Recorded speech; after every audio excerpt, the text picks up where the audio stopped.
Ừ. Ô, mày xong lên thì lũ cho nó. Ô lần đầu cười ổng lấy ăn gì? Là tao chậm một từ ha. Sao lùi luôn á?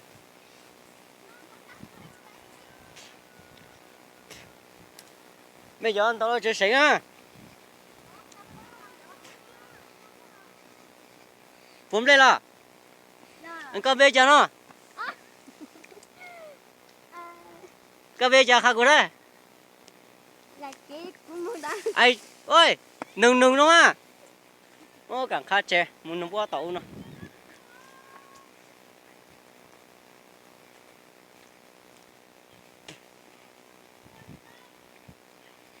Ô, mình chỉ làm một chéo bây giờ.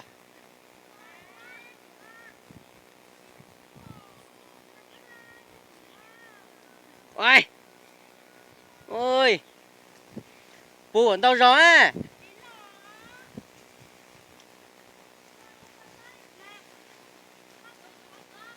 Ô, lỡ tôi thay mẹ muốn mỏ vì thế nó bắt mẹ bấm leo.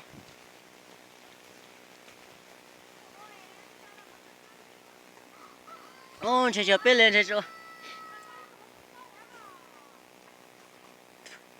Tôi muốn bấm lại ai có về chưa nó?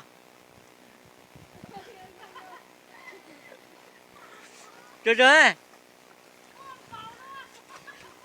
Ô, chờ tao lo lên.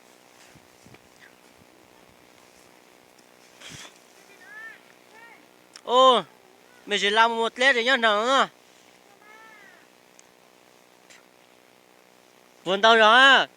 Ô, thì đừng sai đi.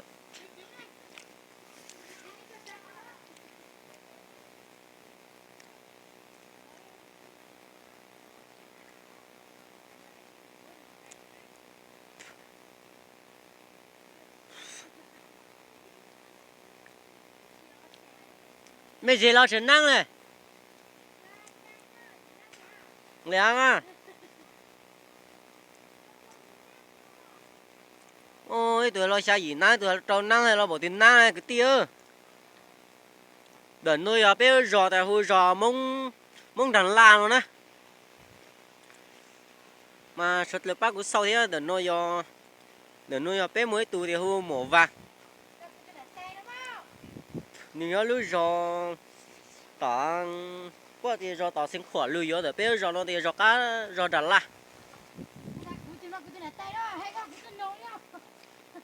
Ô tài. Ô, ai có bộ chơi luôn lên. Cuốn tao gió à?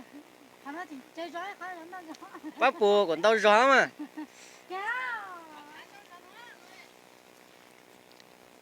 Cho nó luôn mày bắt say. Muốn năng lên nổ rồi à? Chấm lại gì muốn năng tăng cái gì ấy à? Cứ tao cái to đó. Nếu tao làm lẩu to, bé muốn chụp tao làm lẩu to vậy cha, cũng say. Có làm lẩu to là lúc lên một tư thế thì có thể làm lẩu một tư luôn.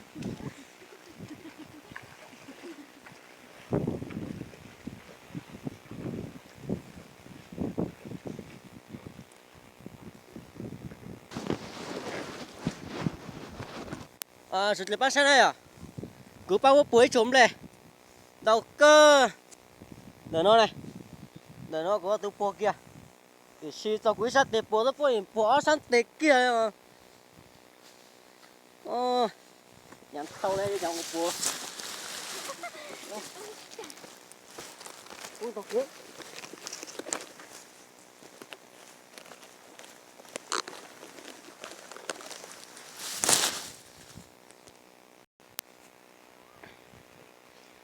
Tao po một hành chua. Nó bỏ nó đìa đó.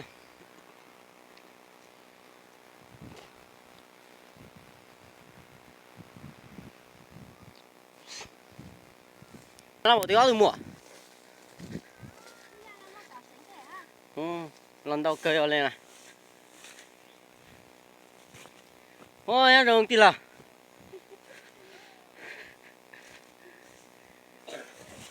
Chấn làm về lên á.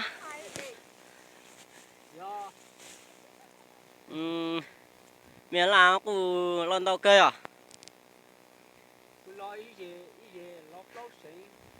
ôi giờ còn chia hot là kia na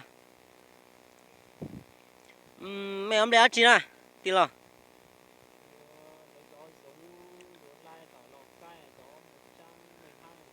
ờ ôi giờ cho giống cái ốc bò cỏ nó cũng lo cơ rồi nè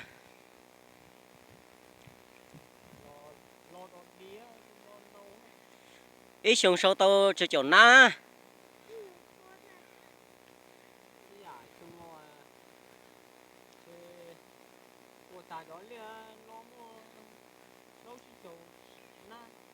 ai cho cứ tao lại về bên léo nó ô mà chỉ chuẩn tao cơ rồi nè nó có lúc về chán là tí lâu rồi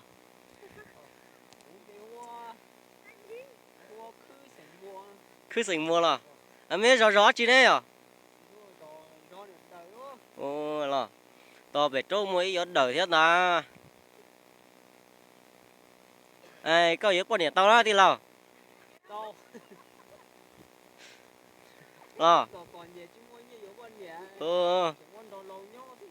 giờ có mà tết thầu của thay có khó nó muốn tết thầu cho khó thì một lần câu giá sát tết chờ điều sai thế rồi mà cho khó thì tết thầu lớn nhẹ có thế mà muốn trẻ rồi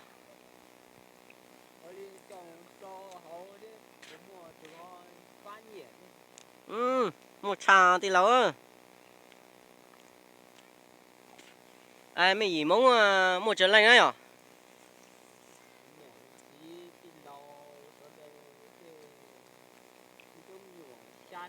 ờ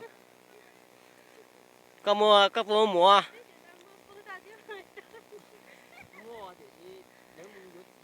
ờ ai tụ cứ nhớ sáng nữa có bữa nay có mổ đó là có con nhảy lên tu nhiệt luôn á ô lo ô to mẹ muốn lấy canh cây à để nó là cứ má sỉnh khư nhỏ mấy cắt tua rồi nó thì cứ tôi cho để cứ lấy rồi này đợi rồi ạ về nó cho phụ lên bỏ phô thế nó trở lên cũng nông từng bằng nó nè bố sống bố sao tao lên tao cây ạ mà tôi hỏi thì sao giờ bên mông to xe chỉ giỏi ạ nó thế thì nó chỉ thì lẹ thế thì mông đây hồi thì chú bên mông lành thì lẹ nó nè